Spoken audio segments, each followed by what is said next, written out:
little over a year ago, we relocated to the area of the northwest part of the Dallas-Fort Worth Metroplex.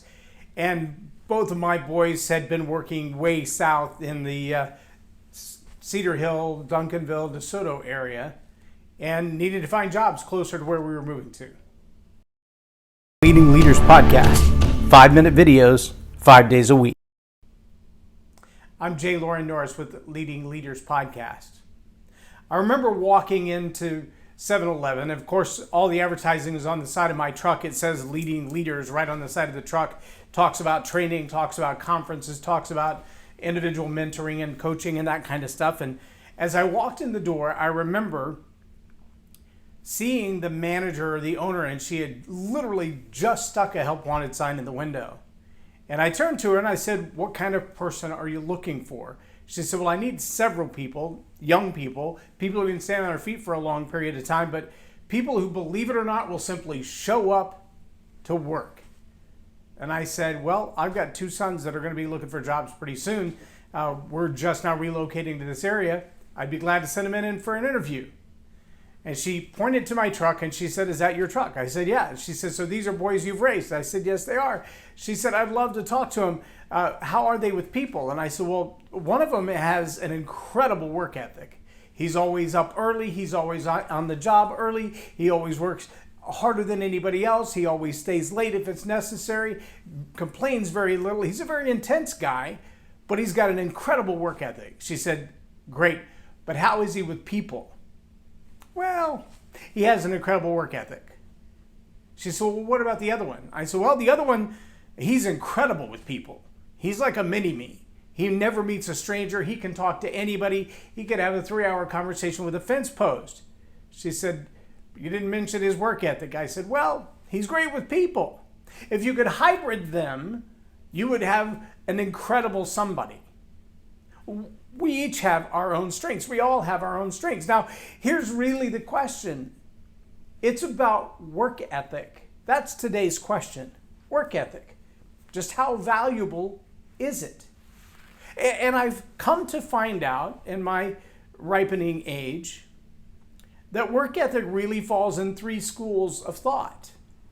The one school of thought says you absolutely have to have a strong work ethic. You've got to hustle and grind. You've got to get up early. You've got to stay at it hard. You've got to go all day. You've got to pound it and pound it and pound it and pound it. If you ever want to be successful, 50, 60, 70 hours a week, that's the only way to do it. That is work ethic, and anything else is slacking. And a lot of those people are CEOs or they're Navy SEALs or they've been in the Marine Corps and they just drive. And that's not a masculine thing. That's a character thing. It's grit. In fact, there's a book out about grit, and it's written by a female psychologist, and she talks about the power of grit. If you haven't read it, I suggest you get it.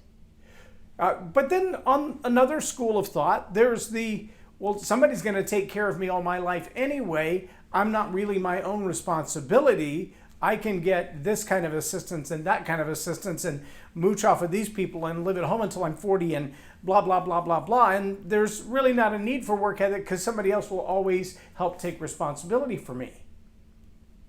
And then the final school of thought, and this is the one I find the most intriguing, is that school of thought that says the most successful, let me say that in English, the most successful people in the world are not people who've made their wealth off their brawn, but people who've made their wealth off their brain.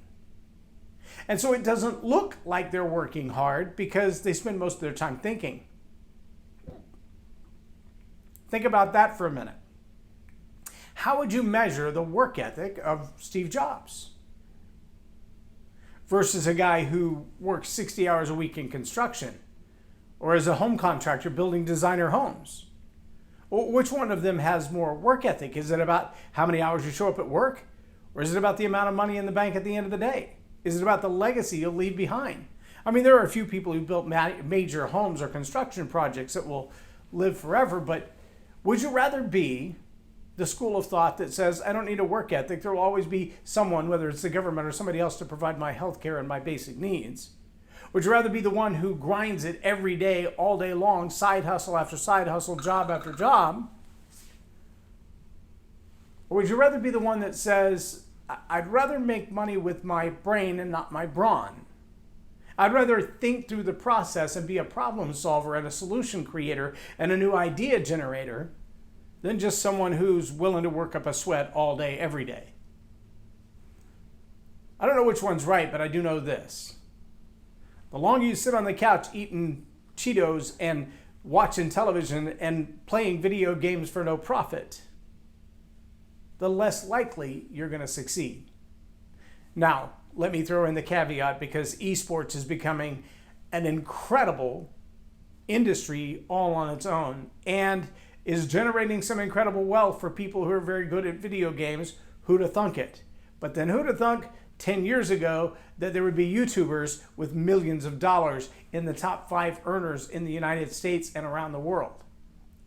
We're in a shifting paradigm, my friends, and work ethic looks different in every segment of the culture.